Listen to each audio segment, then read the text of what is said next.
Hola, ¿me escucha? Sí, doctor, dice le escucha. ¿Me escucha? Sí, doctor. Sí, doctor. ¿Se ve la diapositiva?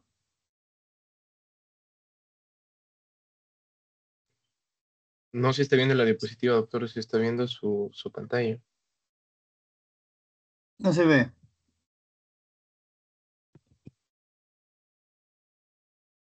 Se ve el Teams, no se ve la pantalla, doctor. Ya.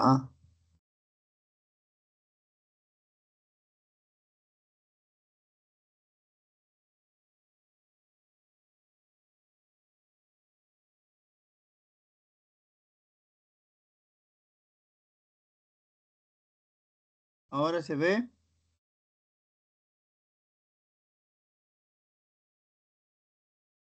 Sigue en la misma pantalla, doctor. No.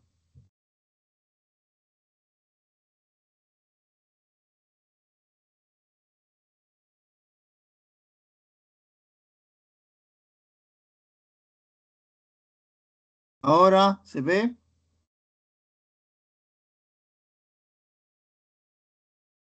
Todavía, doctor. No,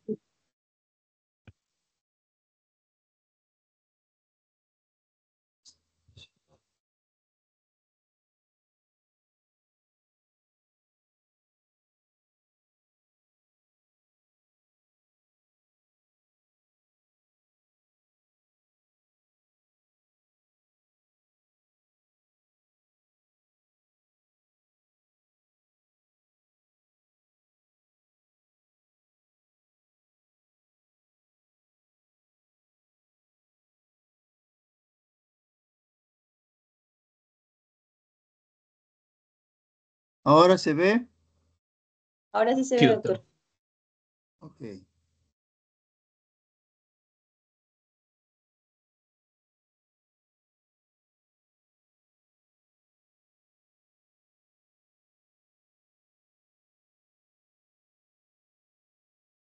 Amor, no te escucho.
¿Ahora se ve? Sí, doctor.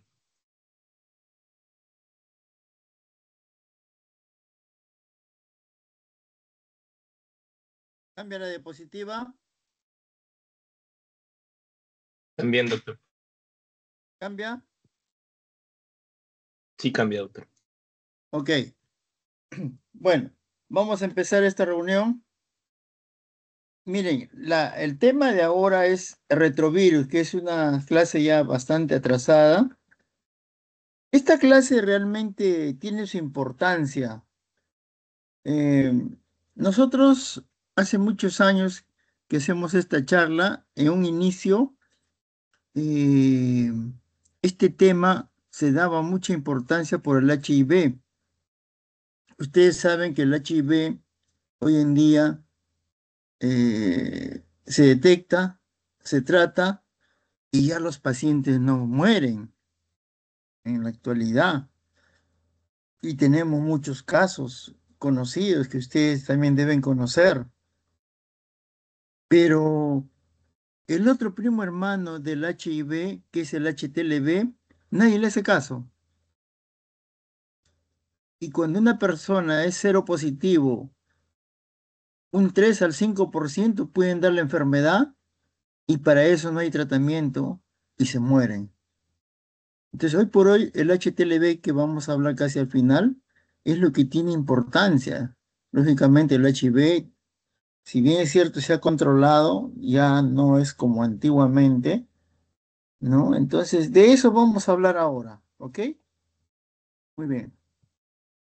Vamos a empezar comentando eh, de los retrovirus.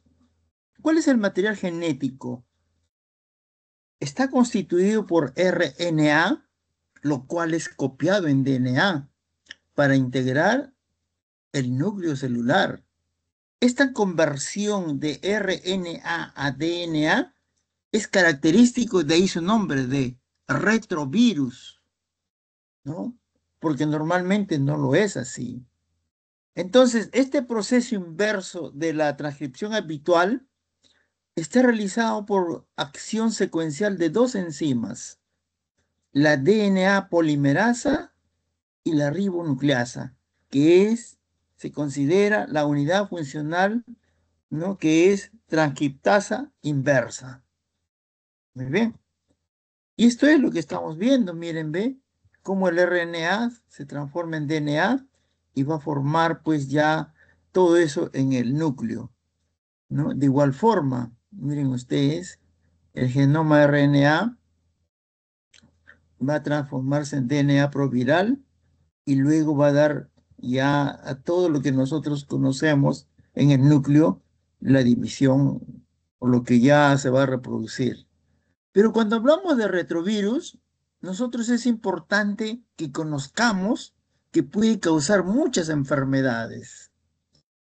Entre ellos, podemos mencionar algunos tipos de cáncer. Lógicamente, también está considerado el SIDA, por supuesto. Pero miren ustedes, enfermedades autoinmunes. ¿Ah? Seguimos hablando de enfermedades autoinmunes, ¿no? O sea, pueden causar estas muchas enfermedades que estamos mencionando, pero también el otro punto dice, se puede modificar y usar en terapia génica por medio de vectores. Esta es una cosa actualizada, señores. Y si nosotros nos vamos a, digamos, a interesar más en la terapia génica, es una cosa grandiosa que está sucediendo ya en el mundo. Ah, miren ustedes, con el tiempo ya los seres humanos ya no se van a morir, se van a tratar especialmente de enfermedades hereditarias. Entonces, ese es un nuevo campo nuevo de la medicina. Ah, en Europa se está utilizando mucho, se está hablando mucho, se está estudiando mucho, pero acá en América y en Estados Unidos no lo es. No sé qué motivos habrá, ¿no? Ha habido cursos especiales en España, por ejemplo, ¿no? Yo he asistido a esos cursos en España, dos cursos muy interesantes. ¿M? Y cuando hablamos de ello, podemos hablar de la clasificación de los virus, que ustedes ya lo conocen, por supuesto. Sabemos por el ácido nucleico, ¿no es cierto? Podemos hablar en estos virus digamos, de un contenido de ácido, digamos, ribonucleico, ¿no es cierto? Y, por ejemplo, hablamos de picornavirus, nosotros nos referimos al virus de la poliomielitis. Reovirus, a un RNA, infecciones intestinales. Arbovirus, un virus de fiebre amarilla. Mixovirus, virus de varicela. Y miren el tema que vamos a hablar, retrovirus, así se le llamó virus del SIDA. ¿cierto? Entonces, es muy importante para qué lo que estamos viendo. Uno, para utilizarlo en biología molecular y en el otro, en la clínica. Pero miren ustedes, para biología molecular, ¿no? Esta transcriptasa reversa se utiliza en clonación y caracterización de genes. Por medio de ello, hoy en día se sabe, por ejemplo, y vamos a hacer una clase ya en otro momentito, no creo que hoy día puedan hacer ustedes, una clase de la nueva nomenclatura de estos grupos sanguíneos. Y gracias a los retrovirus que se han hecho, imagínense, para que un grupo sanguíneo sea parte de esta nueva clasificación, primero tiene que clonarse en el laboratorio, si no, no forma parte de esta nueva nomenclatura. Pero miren ustedes cómo nos sirve realmente, en este caso, por biología molecular, empleamos los retrovirus, señores.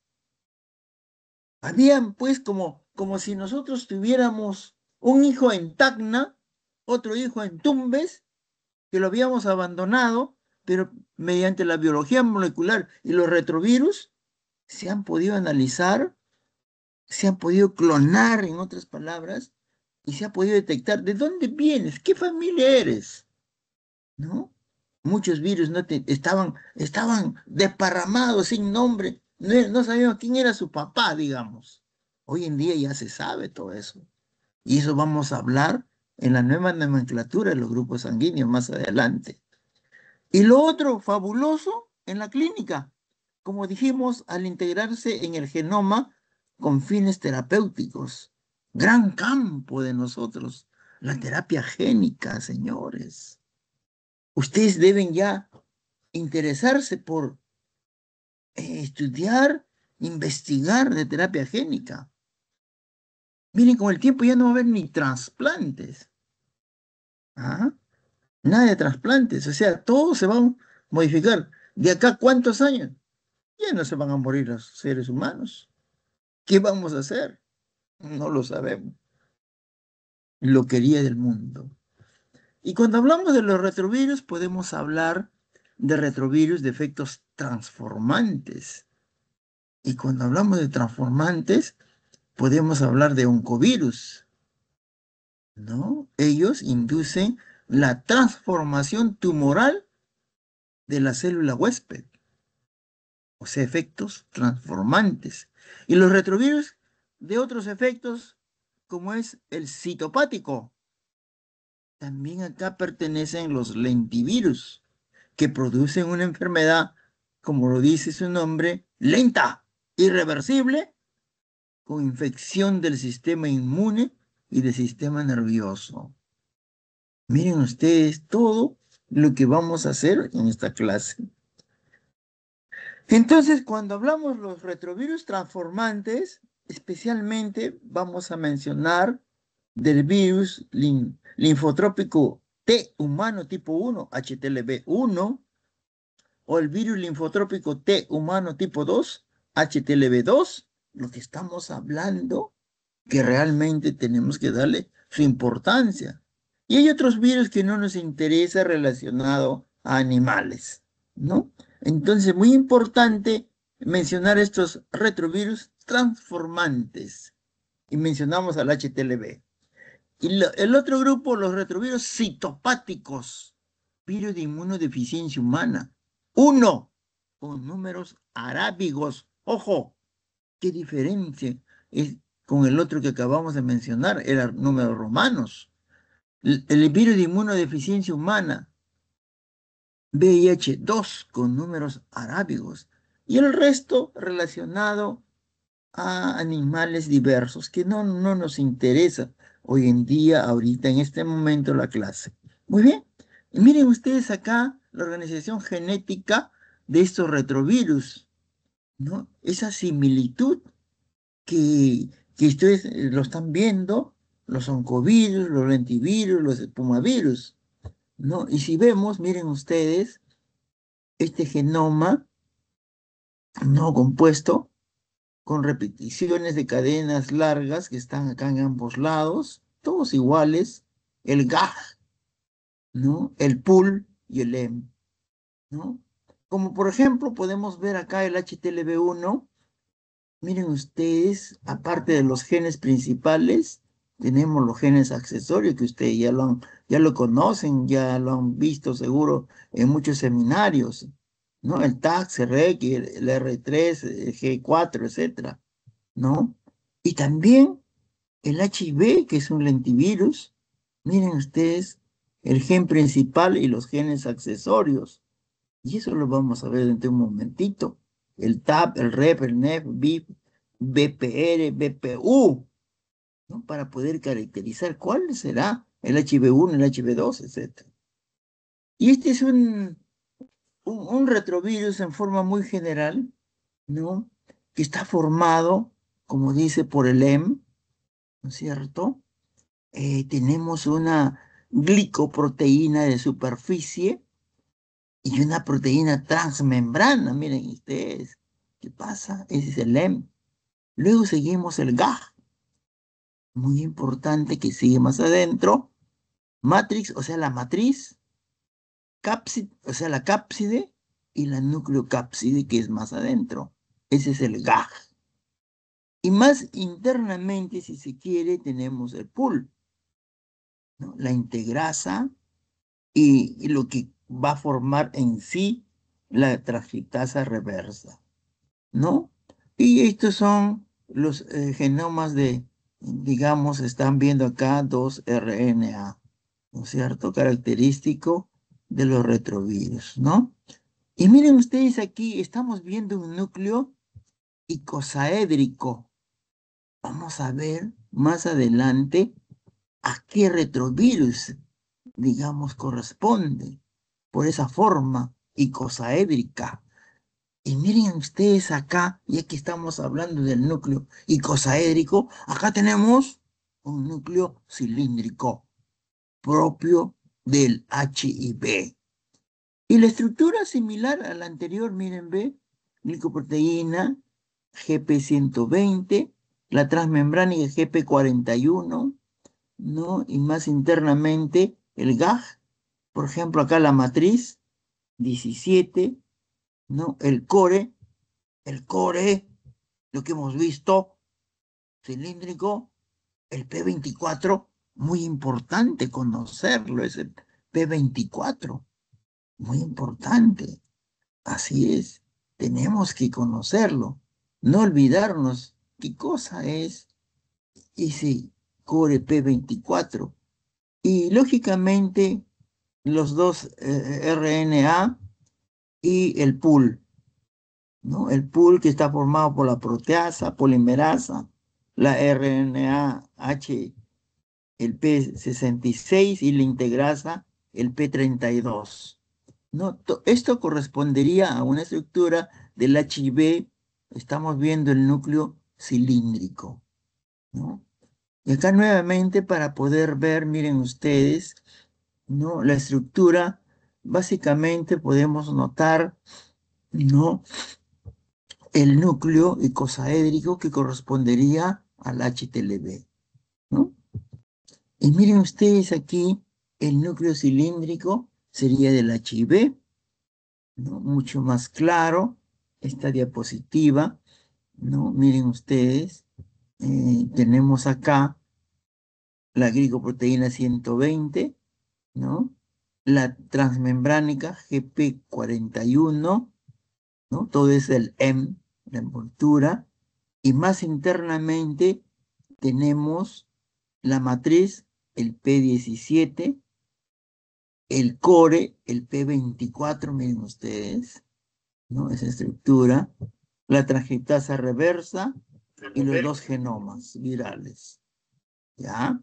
Entonces, acá está la diapositiva muy, digamos, característica del HIV. Y miren ustedes, acá tenemos el virión del HIV que quiere ingresar al huésped. Y para que ingrese al huésped, ¿no? Va a ingresar por medio de esta GP 20, que es una estructura de la envoltura del HIV. Y miren ustedes acá tenemos un macrófago, ¿no? Del huésped, pero tenemos acá una estructura, el CD4. El CD4 que es el receptor principal, el que va a atraer al virión, ¿cierto? Para que ingrese. Pero acá tenemos un correceptor, ¿no? Este es el receptor principal, el CD4. El correceptor, en este caso, es CCR5, que tiene un tropismo hacia los monocitos. Vamos a ver cómo va a ser el otro, ¿no es cierto? Para los linfocitos. Entonces acá nuevamente, miren ustedes, ¿no? Estamos frente a un HIV cilíndrico, los dos RNA, la transcriptasa reversa, la proteasa, ¿no? El P24, toda la estructura de esto, del núcleo, es muy importante para el estudio. El P17, que es de la matriz, ¿no es cierto? Pero miren acá, aquí, miren, señores, el huésped, en este caso es un linfocito CD4. Acuérdense, por un lado tenemos que reconocer el linfocito CD4, ¿no? Como parte integrante del huésped, pero también acá ven otro CD4, que son los receptores importantes, como hace un momento lo vimos, ¿no es cierto? Acá también está otro CD4, es un receptor importante, ¿no? Y acá hay otros receptores de quimoquina que vamos a ver una serie de letritas que hemos mencionado hace un momentito, ¿no? Muy bien. Y miren ustedes acá, esta fotografía es magnífica. ¿Ah? Acá tenemos el virus, el virión. Miren ustedes acá la glicoproteína 120, que es del M, y acá la transmembránica GP41, también del M. Pero miren ustedes acá, tenemos la célula CD4, que es el receptor importante. ¿Ah? Acá tenemos otros correceptores. Ah, miren ustedes. Pero aquí tenemos una zona, ¿no? Miren, esta zona B3 loop. Esta es una zona muy especial, señores, que va a dirigir el tropismo hacia dónde se va a ir este virión. O se va a ir a un monocito o se va a ir a un linfocito. Entonces, esto es el que dirige, este es el timón, el B3 loop. Una cosa maravillosa, miren ustedes, para que ustedes lo conozcan, ¿no? Y bueno, acá la reproducción, todos los pasos que ocurren cuando hay ya una, digamos, una introducción al huésped, ¿no? Estamos acá teniendo, miren ustedes, eh, todo esto, el virión se va a entrar aquí, ¿no es cierto? Por medio de los receptores importantes CD4 o cualquiera de ellos. El CCR5, que es el importante, como vimos ya en la diapositiva anterior, hacia los monocitos, pero podemos tener el CXCR4, que si se tratase de un huésped linfocitario, ¿no es cierto?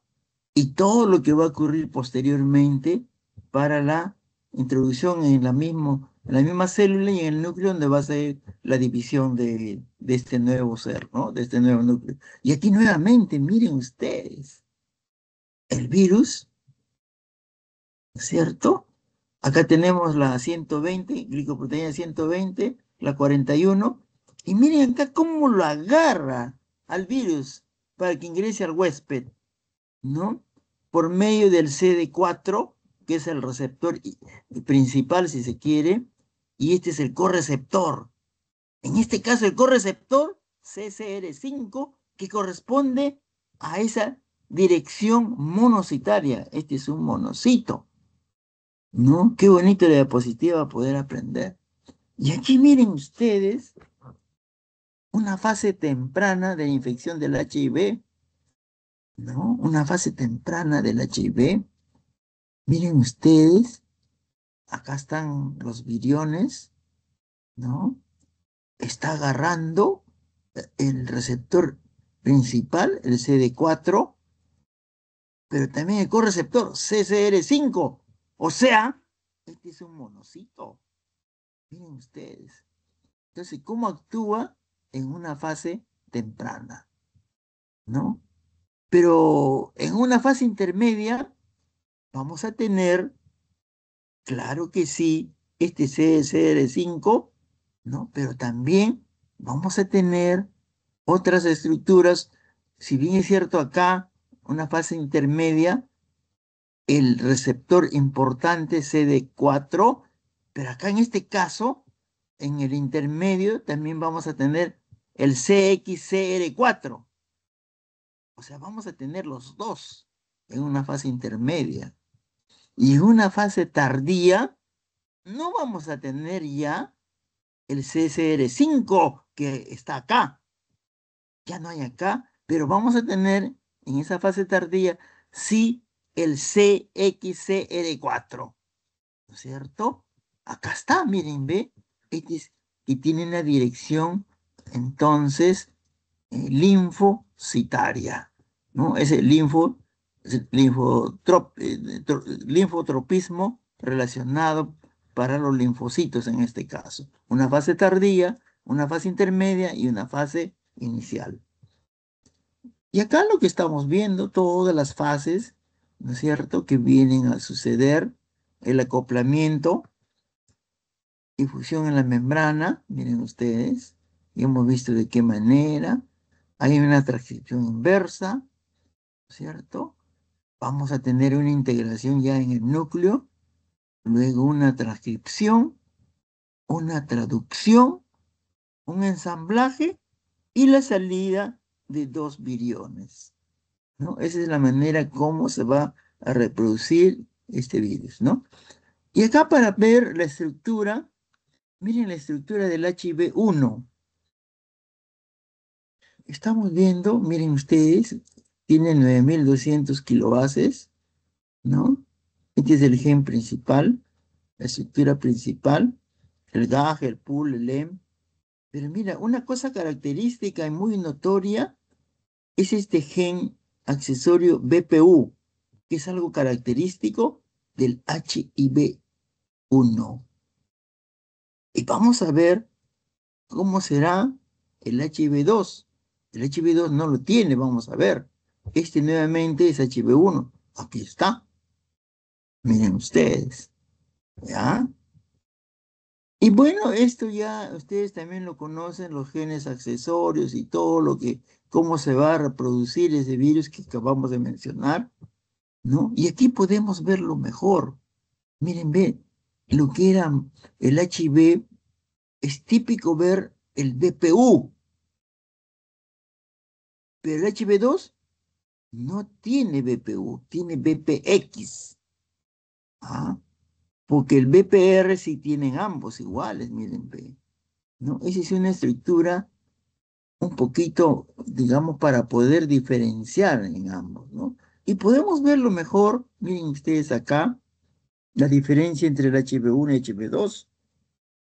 Si nosotros vemos, miren, el número de bases es mucho mayor en el HB2. La longitud de las repeticiones, terminaciones largas es mucho mayor en el HB2. La diferencia de genes en el BPU, el HB1, en el HB2, BPX. ¿No? Y las proteínas también van a diferenciar, ¿no? Digamos un poco, porque este es del HIV, miren ustedes, GP 160, 120, la 41, el GAG 55, el P24, que era muy característico, que debemos aprenderlos, etcétera. Y todo lo que es del pool.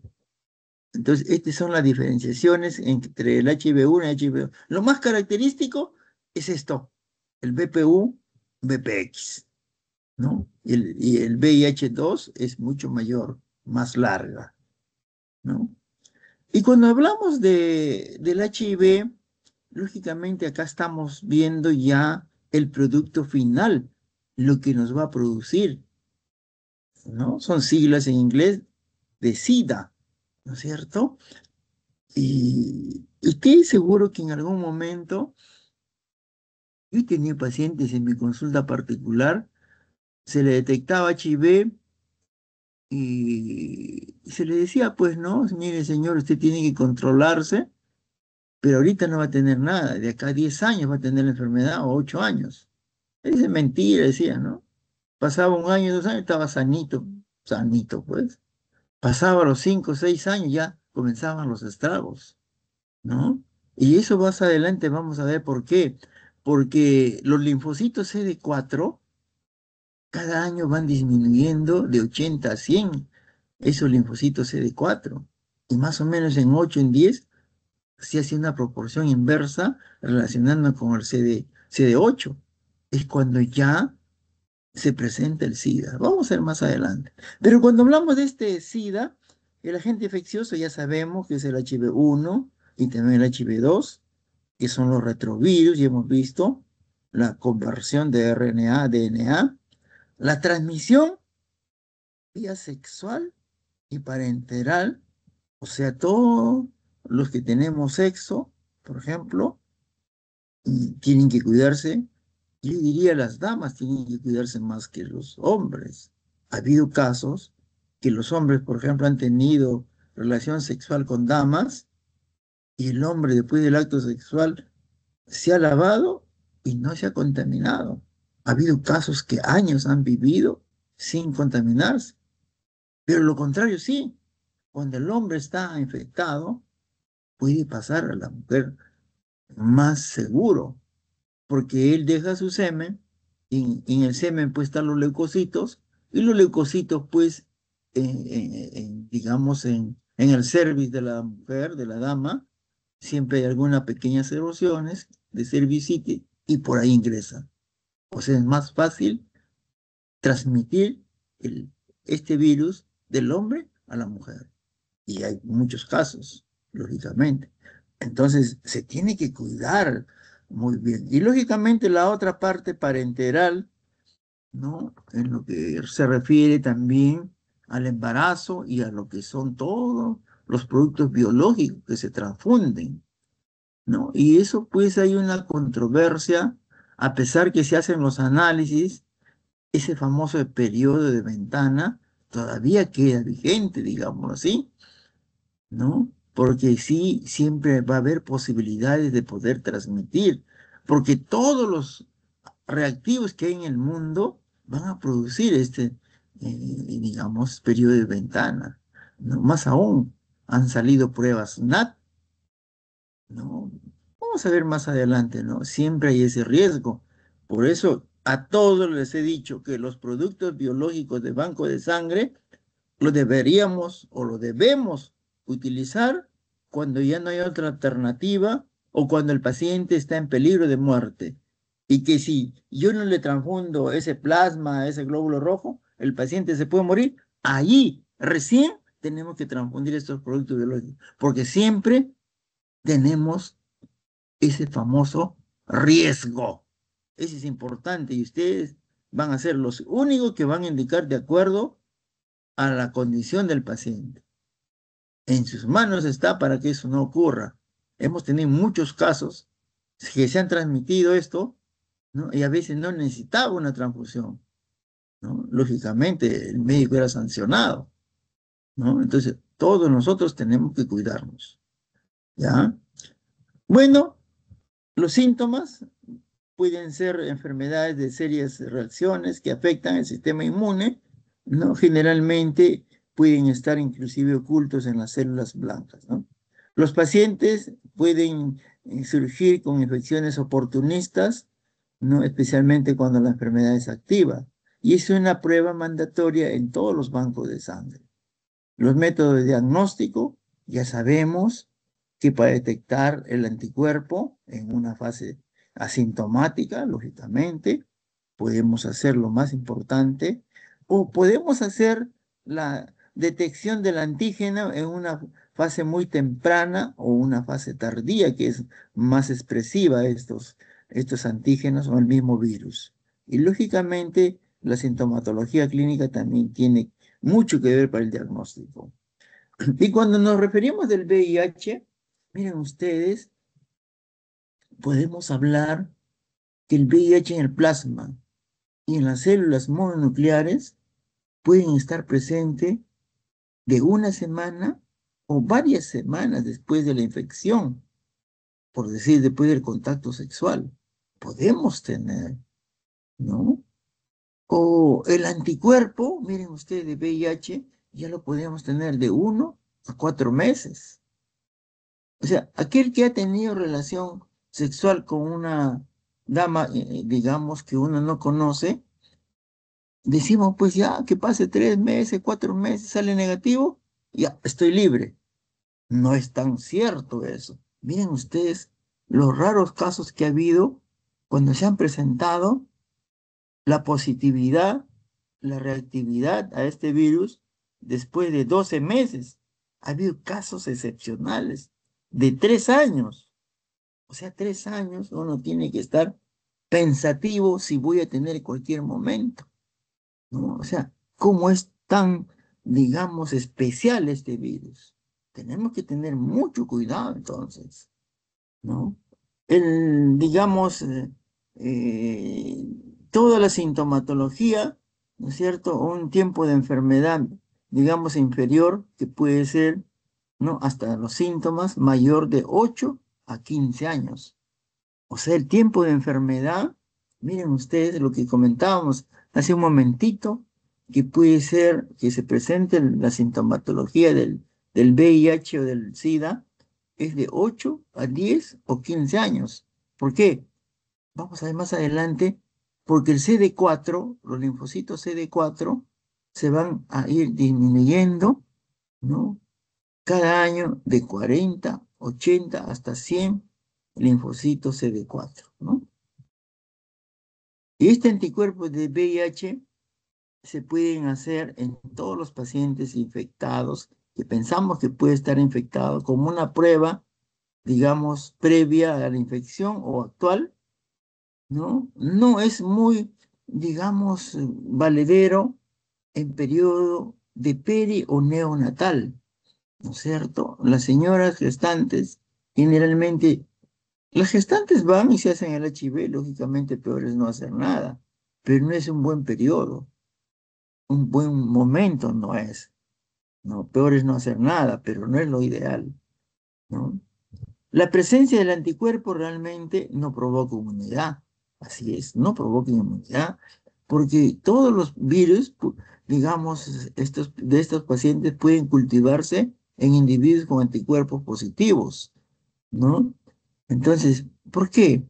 A pesar que no sale ninguna prueba, si se cultiva puede salir positivo, ¿no? Porque los virus, como decíamos, están indetectables en un momento, digamos, ¿no? Con las mejores pruebas, ¿no? El anticuerpo, realmente que es una inmunoglobulina G, lógicamente por ser una molécula pequeña, cruza la placenta y puede llegar a la circulación fetal. La madre con VIH positivo puede el recién nacido tener VIH positivo, pero este es indeterminado, porque puede haber atravesado la placenta, nada más. Entonces se tiene que hacer un seguimiento clínico y serológico, ¿no? ¿Por qué? Porque 15 meses después, esto de acá que positivo que tiene, pues se puede volver negativo, porque puede haber sido una transferencia pasiva nada más de la madre al recién nacidito, ¿no? Entonces, tenemos que chequearlo siquiera hasta los 15 meses. Pero miren ustedes, un recién nacidito, en los primeros meses, la infección del VIH, ¿cómo se puede hacer? ¿No? O sea, en los primeros meses, ¿cómo se puede hacer? Haciendo cultivo para VIH o haciendo PCR para determinar DNA o RNA. o más baratamente un antígeno P24. O sea, lo ideal sería hacer el DNA, RNA, ¿no es cierto? Eso se tendría que hacer. Hoy en día hay muy buenos reactivos, ¿no? Todo lo que es biología molecular. Si esto, digamos, es positivo, si sale positivo en los primeros meses, es una infección intrauterina. Miren ustedes, si es negativo al nacer por este método y luego es positivo, la infección es intraparto. Que quede bien claro, señores. Esto es muy importante que todos nosotros que somos médicos tenemos que saberlo.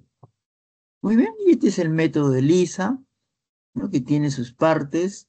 Hoy en día ya está en desuso porque hay otros métodos más sensibles, como es la quimioluminescencia. Pero por muchos años el ELISA fue algo muy importante en nosotros, ¿no? Y esa es la prueba de ELISA. Mira estos pocitos que son amarillitos, son realmente los positivos y los incoloros son los negativos, ¿no? Bueno, y acá para comentar algo de falsos positivos en los ELISAs y los falsos negativos en los ELISAs. Por ejemplo, podemos tener falsamente positivo de los ELISAs, interferencia de anticuerpos con lo que se dirigen frente a antígeno músculo liso, células parietales, mitocondriales, nucleares, leucocitarios y de células T. Por ejemplo, pueden salir falsos positivos los ELISAs y nosotros asustarnos, ¿no? O pueden salir también falsos positivos porque hay interferencia, anticuerpos tipo IgM frente al core de virus de hepatitis B o frente al mismo virus A de esa hepatitis. ¿Ah? O podemos tener interferencia, anticuerpo frente a antígenos leucocitarios de la clase 2, especialmente de células H9, que pueden estar presentes en mujeres embarazadas, multíparas y también sujetos politransfundidos, pero de una manera falsa, ¿no? Y los falsos negativos, miren ustedes, periodo de incubación de infección o enfermedad aguda. Antes de la seroconversión, lo que ya hemos comentado, periodo de ventana. Falsamente negativo. Y eso puede ocurrir, lógico, muy frecuente.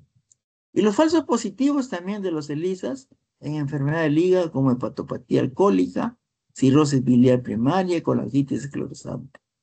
Y los falsos negativos en los ELISAs, especialmente en pacientes que son que están en cuidados intensivos y que están tomando inmunosupresores, ¿no es cierto?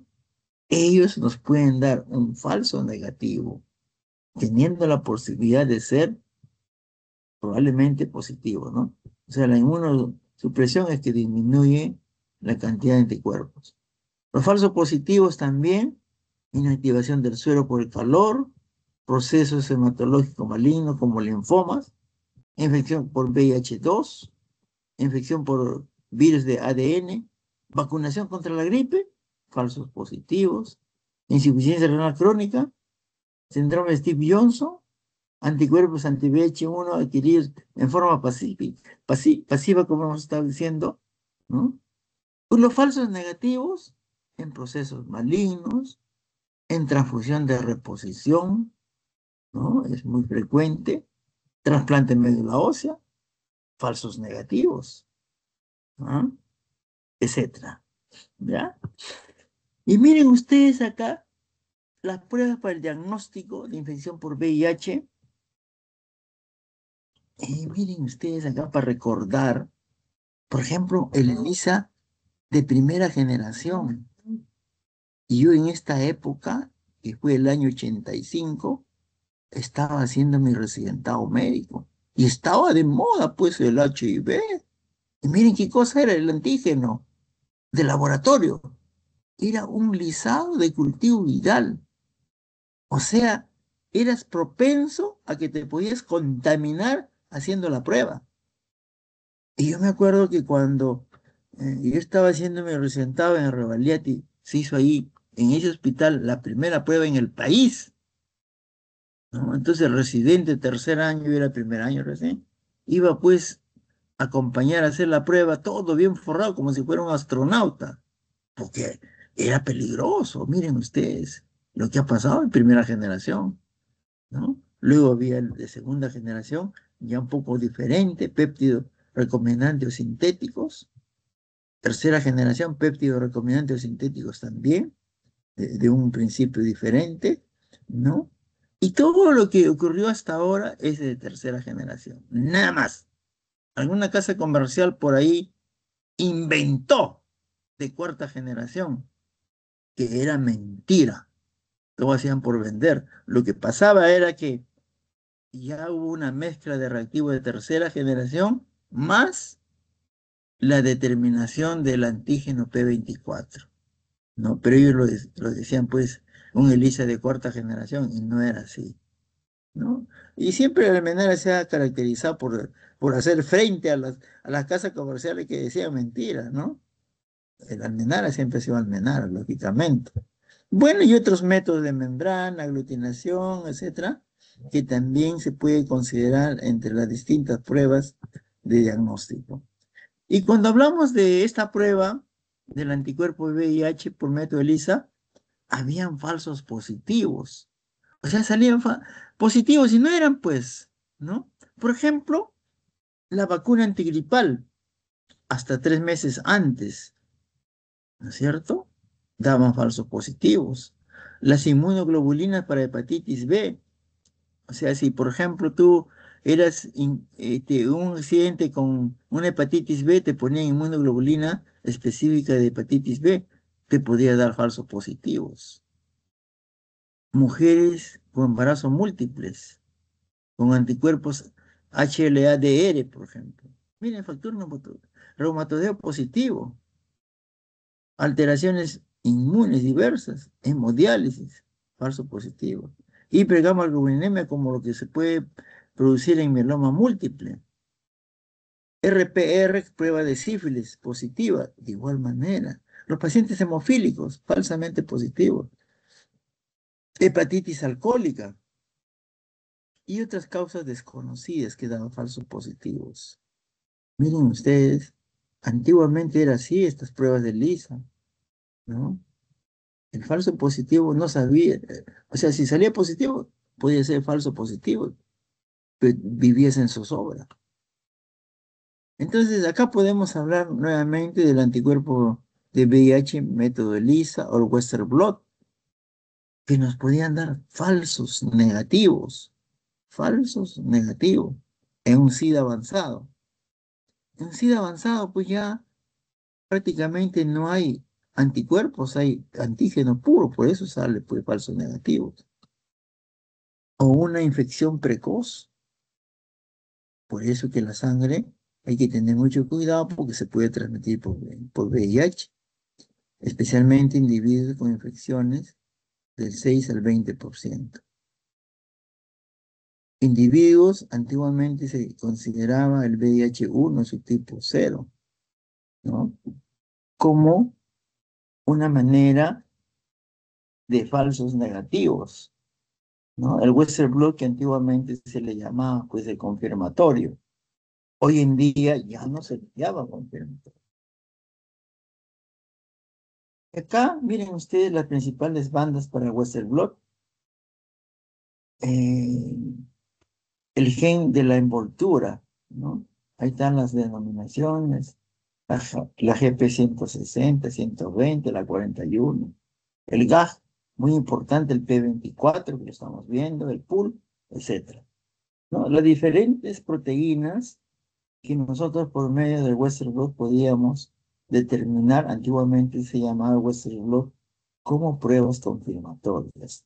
Ahora ya no, son pruebas complementarias, ¿no? Y acá los criterios mínimos de positividad del Western blot en aquel momento todavía se consideran así. Por ejemplo, la FDA, ¿qué decía? Decía que tenía que existir por lo menos de 3 bandas ¿no es cierto? Resistencia de por lo menos de 3 bandas, o sea, una de cada nivel. Era muy cierto, ¿no? Digamos, las instituciones relacionadas a relaciones sexuales, decía existencia al menos 3 bandas, una por cada de las 3 genes estructurales. Otra posibilidad. El famoso CDC de Atlanta, el Centro de Enfermedades que controlaban estas infecciones, el famoso. En esa época, cuando salió el SIDA, el 85, decía, el CDC de Atlanta era famoso. Al menos 2 bandas, miren, ¿ve? El P24, qué importante, ¿no? El GP41 o GP120 o 160 de la envoltura, ¿no? Al menos 2 bandas. Otros centros relacionados con, digamos que investigar enfermedades sexuales, al menos una banda del core y otra de la envoltura. Y la OMS pues siempre ha sido eh, una institución que quería pues, como decir, servir a todo el mundo, inclusive a los más pobres. ¿Qué cosa decía? Al menos 2 bandas de envoltura, así de sencillo, muy, muy simple. No era tan, digamos, estricto. El Western Blot, falso positivo, miren ustedes, podríamos tener falsos positivos con el Western Blot. Imagínate. Por eso después ya no fue, pues, con pruebas confirmatorias, ¿no? Por ejemplo, salía falso positivo cuando el paciente tenía un anticuerpo anti-antígeno leucocitario humano. Miren ustedes. O un anticuerpo a otro retrovirus humano también. O trastorno del tejido conectivo, al lupus, a miastenia gravis, etcétera, etcétera. O pacientes que tenían gamopatías policlonales. O pacientes que tenían hiperbilirrubinemia. Imagínense ustedes, falsos positivos. O sea, te decía el Western Blot que era prueba confirmatoria, te asustabas y te podían matar. Pues hay que tener mucho cuidado con los resultados, ¿no? En aquel momento, ahora todavía es diferente, pues ya se conoce qué cosa se puede hacer. Antiguamente no, se morían. Miren ustedes, había un Western Blot indeterminado también. Aquellas personas que tienen infección reciente por VIH, ¿no? Se debería repetir, lógicamente, dentro de 6 semanas a 6 meses. O también indeterminado en pacientes con SIDA avanzado. El Western Blot lo que va a detectar es el anticuerpo. Un SIDA avanzado ya no tiene anticuerpo, solamente tiene antígeno, es el virus, ¿no? Y eso hay que conocer, lógicamente. Y acá está, miren ustedes, en este lado tenemos el virus, el villón del HIV, ¿no es cierto? Tiene las distintas proteínas, esto se machaca y se hace un corrido electroforético, ¿no? En un papel de celulosa se hace el corrido electroforético y miren ustedes cómo va. Lo más pesado se queda pues acá. Lo más liviano corre más, corre más, corre más. Miren, ve.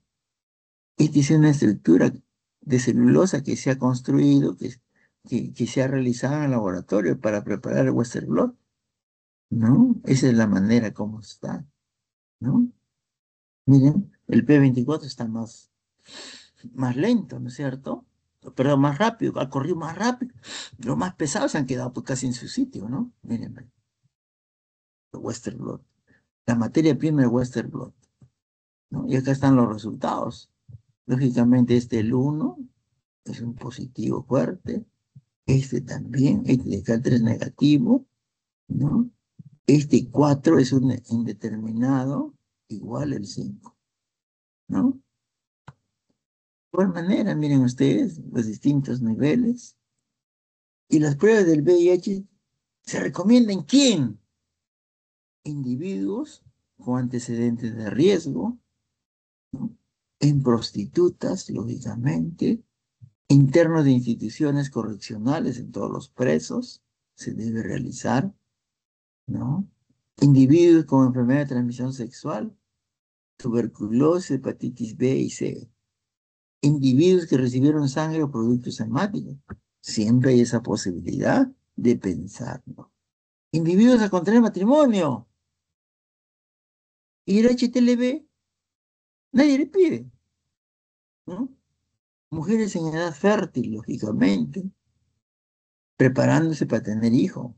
Se debe hacer así antes que salga embarazada. Donantes de sangre, de órganos o semen, de igual manera. Y aquí había que aumentarle, ¿no? En madres que dan lactancia materna en los lactarios, que esa leche es para cualquiera. Y hay muchos que no se hacen este HIV, peor el HTLV. Eso se tienen que hacer, se tienen que hacer. Yo he tenido pacientes acá, donantes que han sido contaminados por la mamá.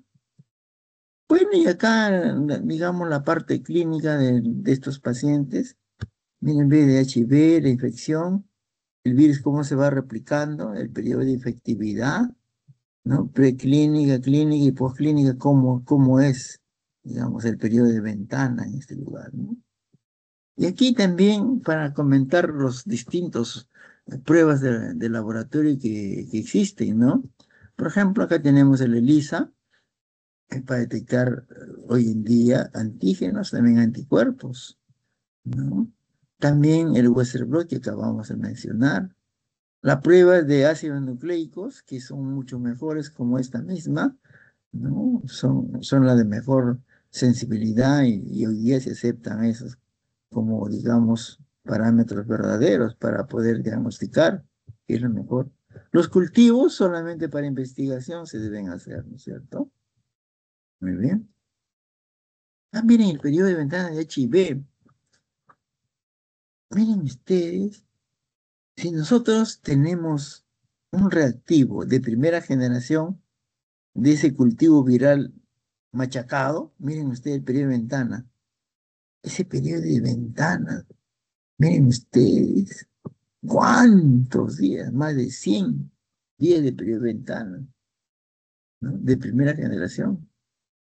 ¿Ah? Así se ha trabajado, señores. ¿Cuántos pacientes se habrán contaminado? Lógico, pues, ¿no? Y miren, posteriormente, ya los otros reactivos, también de anti-HIV, miren ustedes, tenía ya 22 días nada más de periodo de ventana.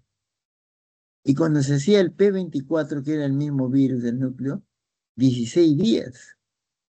Igual para el PCR o el DNA, 16 días. Pero este es lo mejor que hay hasta la fecha, ¿no? Ese es un PCR para RNA de 11 días de periodo de ventana para el HIV, ¿no? Entonces, para que ustedes vean, ¿no? Cómo era antiguamente todas esas situaciones. Y para hepatitis C, miren, ve también. Y para hepatitis C, antiguamente nadie hacía caso. Lógicamente, si te contaminas por hepatitis C por medio de transfusión de sangre, ¿no? En menos proporción por transmisión sexual, puedes tener esto. Y la hepatitis C te puede llevar a una cirrosis, ¿no es cierto? Y lógicamente, una cirrosis, si tú quieres, se hace de trasplante tan costoso, tan delicado el procedimiento de trasplante de hígado. No es porque existe, ya que me hagan trasplante, no es así. Todo tiene sus riesgos y riesgos mayores. No es cualquier operación sencilla, pero nuestros cirujanos de aquel momento, y dentro de ellos está pues lo que yo les decía el otro día a ustedes, el doctor Chama. El doctor Chama, que es de la 7ª promoción de Villarreal, realizó el primer trasplante de hígado en el país y casi nadie lo sabe. Y ustedes como villarrealinos tienen que divulgar esto, que sepa todo el mundo, porque hablan de otras universidades y no hablan de nosotros. Eso tenemos que hacer conocer. El próximo año va a ser su profesor de ustedes.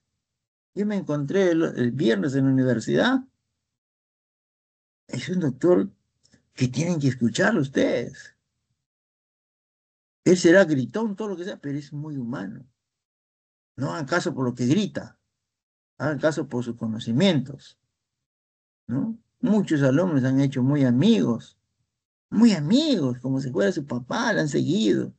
Entonces, ustedes también, porque es de Villarreal, es nuestro hermano mayor, y tenemos que sentirlo como si fuera de nuestra familia.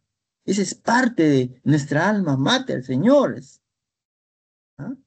El doctor José Chama, o como también el doctor Ulloa, que hizo trasplante de hígado de Lencor. ¿Ah? De Villarreal, séptima promoción, señores. ¿Ah? Y ustedes no lo conocen. Eso hay que divulgarlo. Pero miren ustedes acá para hepatitis C, que nadie hace caso.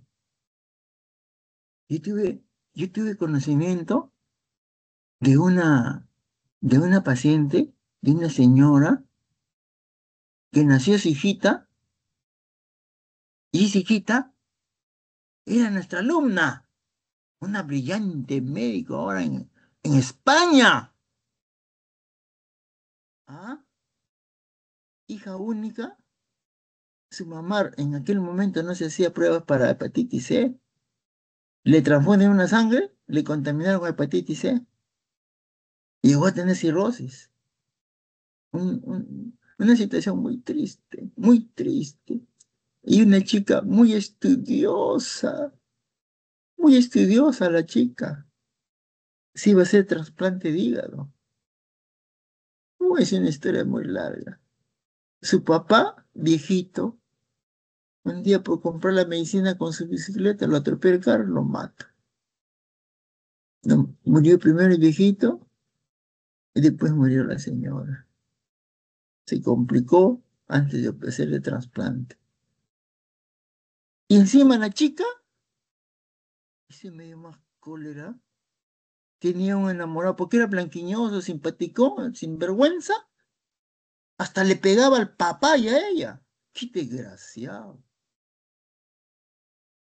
Felizmente después llegó a tener otro chico del salón y se fueron a España. En España están muy bien. ¿Ah?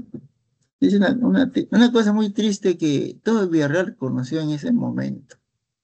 Muy triste, pero ellos están muy bien allá en España. Pero para que vean ustedes, miren, ¿ve? Este periodo de ventana con los ELISA de primera generación para reactivos, 98 días, 82 días, 70 días. Y miren, ven las pruebas por NAT, 23 días de periodo de ventana. Para que ustedes vean, no todo, los más reactivos, los mejores, buenos, ahí está. De todas maneras, periodo de ventana, 23 días. Y estas son las pruebas de biología molecular. Otras pruebas para VIH, bueno, se hacía el antígeno P24, muy específico, pero de baja sensibilidad, especialmente para individuos seropositivos.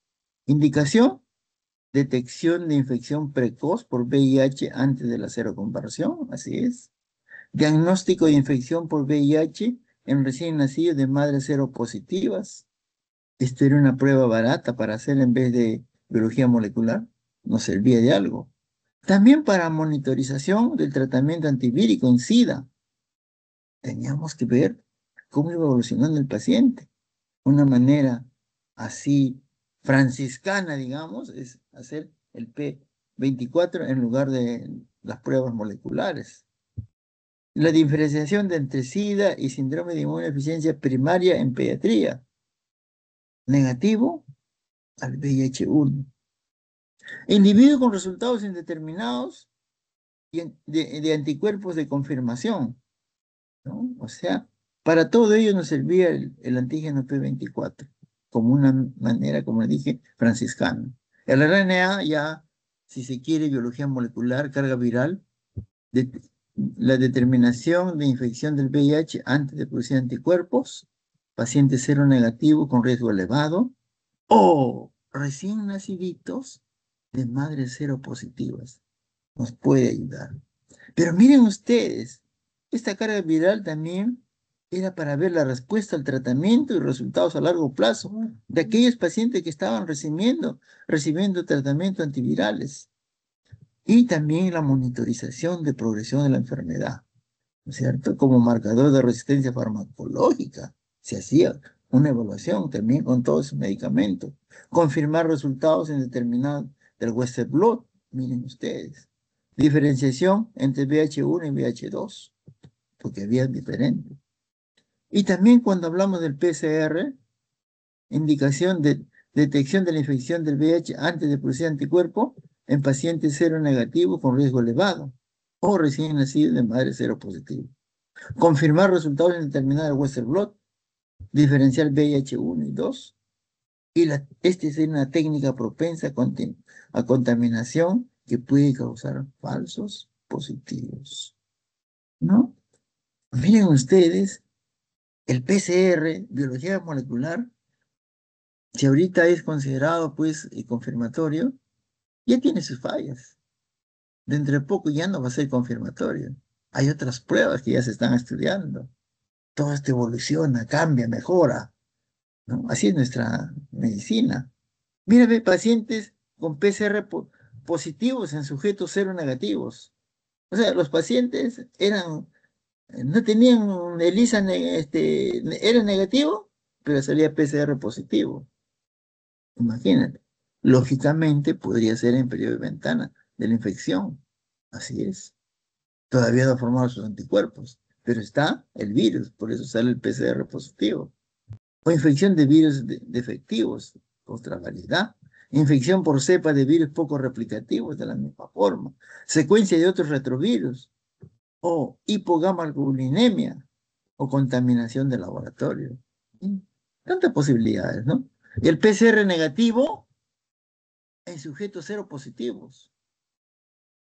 Había una transmisión pasiva de anticuerpos. Error técnico, técnica de baja sensibilidad, algunos se utilizaban de esa forma, mutaciones de zonas críticas, reactividad cruzada en pacientes con lupus eritematoso, fibrosis quística o vacuna de la gripe. Miren, falsos positivos de los ELISAs, ¿no? Otros datos del laboratorio en SIDA, como yo les dije, ¿no? Los recuentos de CD4 y CD8. Esto exclusivamente para la evaluación del estado inmune. Estos pacientes lógicamente tenían una linfopenia. Ajá. Pero miren ustedes, el CD4 en estos pacientes con HIV, el CD4 estaba disminuida. Estos CD4 que eran colaboradores, inductores. El valor normal se consideraba de 400 a 1600 por milímetro cúbico. Pero miren ustedes, acá tenemos que hacer el estudio comparativo. El CD8 estaban, si se quiere, aumentados. Estos son los supresores. Y sus valores normales es de 200 a 800 por milímetro cúbico. Entonces, si nosotros hacemos esa relación CD4 sobre CD8, va a ser igual 2. O sea, esto arriba y esto abajo, divides, sale 2. ¿No es cierto? Normal esa relación. Pero cuando es 1 o menos de 1, es SIDA. ¿Por qué? Porque este CD4, como les decía, esta cantidad ha ido bajando todos los años, ¿no? De 40 a 80 CD4 cada año. Por eso demoraban de 8, 10 años o 15 años en recién hacer esto, hacer la enfermedad. Ahí está la explicación. ¿Por qué se demoraban tanto? ¿No?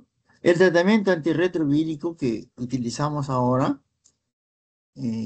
eso se realiza cuando el CD4 es menor de 500 CD4 por milímetro cúbico. La profilaxis por neumonía, por neumocitis carini, ¿no? Es cuando el CD4 es menos de 200 por milímetro cúbico, ¿no? Entonces todo eso hoy en día tiene su importancia. Ese es el motivo que muchas personas que tienen positividad ya no fallezcan. Y aquí para ver, miren ustedes, la correlación de recuento del CD4 y la enfermedad en la infección por VIH. El recuento con CD4 a estas cantidades, ¿no es cierto? Podríamos tener infecciones bacterianas, respiratorias, cutáneas, entéricas, agresivas. Por mayor de 500 teníamos sarcoma de Kaposi. Entre 200 a 500 de CD4, lógicamente, pérdida, está,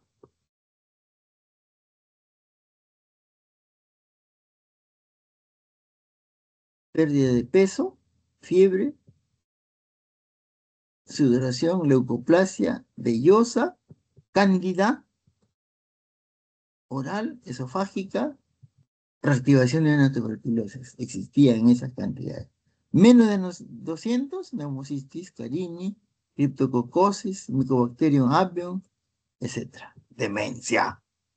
Menos de 50, toxoplasmosis, citomegalovirus y muerte. ¿No? De esta manera teníamos todas estas cosas ocurriendo, ¿no? ¿Y qué es la carga viral? La carga viral es la cantidad de virus presente en la sangre. Es un indicador confiable, riesgo de progresión de la enfermedad. Más alta carga viral, probablemente defensas bajen. Se expresa en copias por mililitro. Y miren ustedes, los estadios avanzados nos pueden dar cargas virales mayores de 500.000 copias por mililitro. Los tratamientos antirretrovirales llevan, o sea, al final van a llevar, van a llegar y llevar a una carga viral indetectables. Este límite es de aproximadamente de 200 o 50 copias por mililitro, ¿no? Cuando no se detecta en el laboratorio, probablemente tengan 200 o 50 copias por mililitro, ¿no? Eso quiere decir que está bien, pues, ¿no? Porque estos tratamientos antirretrovirales lo que se quiere llevar a ese límite, indetectables. Y los linfocitos CD4, estos no son los receptores CD4, miren qué diferente. El receptor CD4 es el que va a facilitar el virión al huésped. Pero acá son los linfocitos, estamos hablando de la parte inmune. Los linfocitos CD4, el CD4 que es una molécula que existe en los linfocitos ayudadores del sistema inmune. Personas normales tienen aproximadamente 1000 linfocitos CD4 por centímetro cúbico de sangre. Enfermedades oportunistas ocurren linfocitos debajo de 200 CD4 por centímetro cúbico, ¿no? Entonces estamos viendo la otra parte, ¿no es cierto? Linfocitos CD4 y carga viral. Y acá está, ¿no? Miren, ve, todo lo que tenemos, ¿no? Acá está la CD4, acá están los virus, la carga viral, como la carga viral cuando aumenta, el CD4 disminuye. Miren, ve, CD4, con el correr de los años, miren, ve cómo va bajando poco. Después de 10 años, miren, acá está 10 años, puede ser la enfermedad. Esto que es el virus, miren, ve, aumenta, después baja, hasta que se haga detectable. Pasa tantos años, 8 o 10 años, y luego aumenta. Aumenta, miren ustedes, hasta la muerte, ¿no? Para que esté igualito, igual. Miren, otros datos de laboratorio en SIDA. Aumento de gamma globulinas, IgG, IgA, IgM, especialmente se va a presentar así en infecciones oportunistas. Podemos tener hiporbominemia, podemos tener leucopenia, anemia, trombocitopenia hepática, aumento de transaminasas séricas, disminución de la función de las células T, o sea, vamos a tener disminución de la hipersensibilidad retardada, infección oportunista y neoplasias. ¿Ah? Y miren ustedes otros datos. serológico, pero no es diagnóstico. Podemos tener aumento de alfa interferón ácido lábil. Y eso podemos tener casi en todas las enfermedades autoinmunes. Pacientes homosexuales, decía, 63%. Pacientes homosexuales sin SIDA, 29%. Otros datos de laboratorio. Aumento de alfa-1-timosina. En sanos, menos de 1%. En pacientes con SIDA, de 70-80%. Pacientes pueden tener un síndrome de linfoadenopatía reactiva, ¿no es cierto? Un 60-70%. Un aumento de beta-2 microglobulinas se relaciona con el cuadro clínico de infección, paciente con hepatitis, enfermedad renal, neoplasias,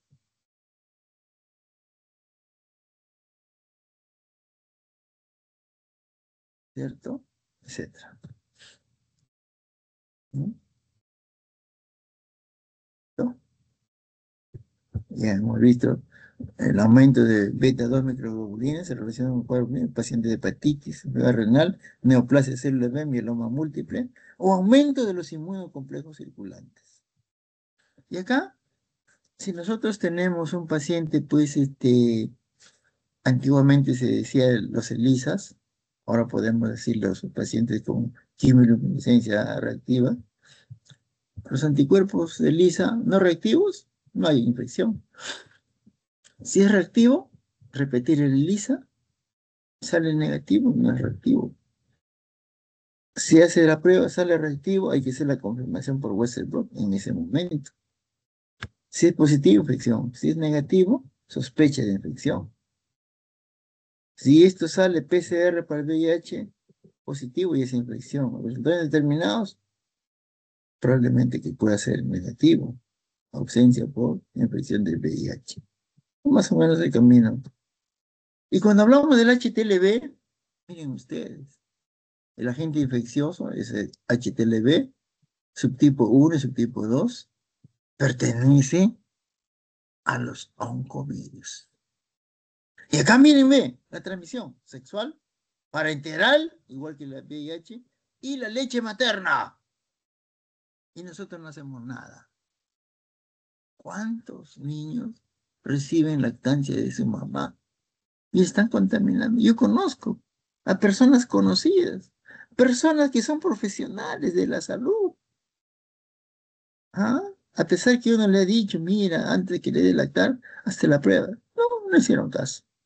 Miren ustedes, ¿no? Los síntomas, bueno, especialmente esto va a ocurrir después de años, como dijimos. Hay una polidenopatía, hepatoesplenomegalia, lesiones dérmicas, hipercalcemia, ¿no es cierto?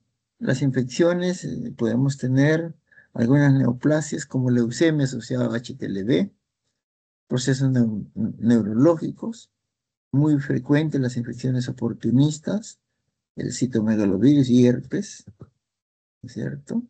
El diagnóstico, anticuerpos de detección y los síntomas clínicos. Y lo más importante. Y miren ustedes acá, hay evidencia que el HTLV1 es el disparador y perpetuador de enfermedad inflamatoria crónica. Miren ustedes. O sea, la importancia. Podemos decir como lo que ocurre en artritis reumatoidea. O podemos decir la infección de HTLV2, este fue 1, este es 2, puede inhibir respuestas inmunológicas a infecciones respiratorias. Miren ustedes, puede inhibir respuestas inmunológicas. O sea, es cada día más débil. Infección de HTLV1 y 2 podrían inducir reacciones inflamatorias o autoinmunes. Otra cosa más que puede hacer. Y está la diferenciación. El núcleo cilíndrico del HIV, el núcleo icosaérico del HTLV.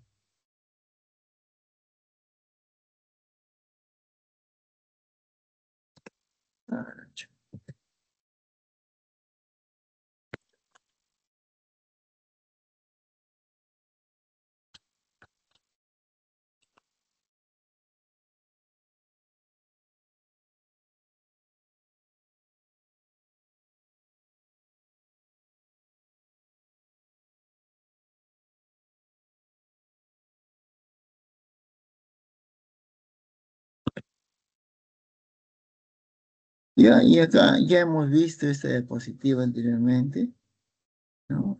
Este de un, este de qué? ¿De qué es esto? De un HIV. Yo digo, de un HIV, ¿por qué? Porque aquí tenemos, miren, ve, el P24, por ejemplo, ¿no? Para poder guiar. Y acá es el HTLV, el núcleo icosaédrico. Y todas las estructuras de la matriz, de la nucleocápside, ¿no? De la cápside, de la transmembrana, de la superficie. Y este es el genoma, miren ustedes, el genoma principal, los genes principales y los genes accesorios, el TAX, el RE, etc. Y cuando hablamos del HTLV2, este anticuerpo, puede ser aislado en pacientes con un tipo de leucemia, a células vellosas o células peludas, también lo llaman otros. Y esto, justamente, esta infección por HTLV nos puede dar un aumento de infecciones bacterianas. La seroconversión del HTLV se produce, miren ustedes, se produce en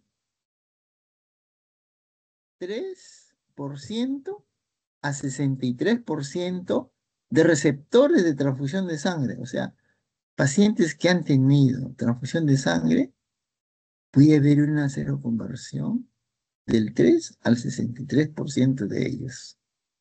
Miren ustedes más aún, 25% de lactantes con lactancia materna y no se hace nada. Pequeño porcentaje de parejas sexuales. El hombre es más fácil que contamine a la mujer. HTLV positivo, entonces, vamos a tener en un tipo de leucemia, ¿no es cierto? O linfoma a células T del adulto. El riesgo de enfermedad, miren, de todos los positivos que salieron, los seropositivos, vamos a tener una enfermedad de 2 al 4% después de 20 años. Después de 20 años. Imagínense. Por eso será que el gobierno no hace nada, pues. Dirá, pues no, y se mueren de cada 20 años. Y ya no estoy en el gobierno, dirán, pues. Eso no es así. Tenemos que cuidarnos desde ahora. A cualquier momento que nos puede ocurrir.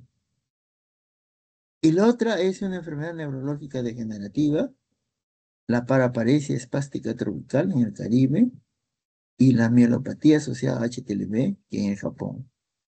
En estos casos, la enfermedad puede presentarse a 4 años después de la transfusión de sangre. Bueno, estos son, digamos, cuando nos referimos a HTLV en Estados Unidos, positivo en prostitutas, receptores de múltiples transfusiones de sangre, drogadicto intravenoso, 49%. Varones homosexuales, pacientes con enfermedad de transmisión sexual son raros, hemofílicos no. Donante de sangre es muy bajo porque se hacen la prueba. Pero miren ustedes, el Caribe, en la población general, 5%. En individuos de edad avanzada, 15%. Miren, el Japón, población general, 15%. Individuos de edad avanzada, 30%. Pero muchos de ellos no hacen la enfermedad. Bueno, este es el Western blot del HIV, el HTLV, los diferentes niveles. De igual manera, otras tiras del Western blot, antiguamente llamadas pruebas confirmatorias, hoy no. Hoy se le llama pruebas complementarias. No se olviden. Y creo que esta es la última diapositiva. Miren ustedes, cuando hablamos del HTLV 1 y 2, el cero positivo asintomático. Hay cero positivo asintomático. Y dicen, no, yo no tengo nada, va. Después de años van a tener. esos que son seropositivos asintomáticos y no tienen nada, tenemos que hacer una vigilancia neurológica y hematológica periódica. Y al final, nosotros como médicos tenemos que impedir las infecciones que se realicen por lactancia. Toda madre debe hacerse las pruebas. Impedir que la infección por contacto sexual. A ver, todo lo que se casan le piden HIV y HTLV no. Ah, miren ustedes. Para eso somos médicos, pues. Todas esas leyes de la municipalidad lo hacen algún ignorante porque no sabe nada.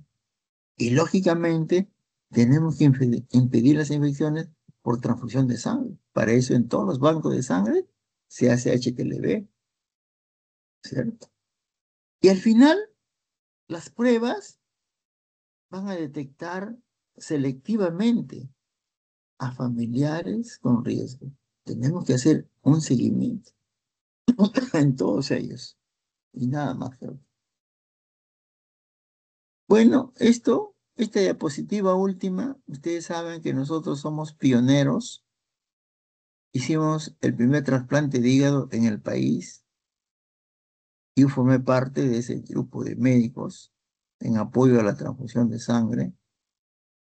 Y nosotros, en sala de operaciones, estábamos al tanto de la coagulación, de todo lo que producía nuestro paciente. El doctor Chama se ponía contento cuando me veía a sala, porque ahí había pues un aparatito que se llama tromboelastógrafo. Y ese tromboelastógrafo nos va a medir, si se quiere, todo lo que es la coagulación y también la fibrinolisis. Y esa es una cosa importantísima, señores. Eso, ojalá si hay un tiempo, yo le puedo hacer una charla que yo presenté en el Congreso, uso de sangre en trasplante de hígado. Después también fuimos pioneros en trasplante de autólogo de médula ósea en el país, los primeros. Y lógicamente también pioneros en trasplante de pulmón. Se hizo el primer trasplante de pulmón acá en la Almenara. Y trasplante de páncreas de igual manera, ¿no? Entonces, esos son algunos recuerdos muy importantes. Yo ya no soy jefe del banco de sangre, yo he sido jefe por muchos años, ¿no?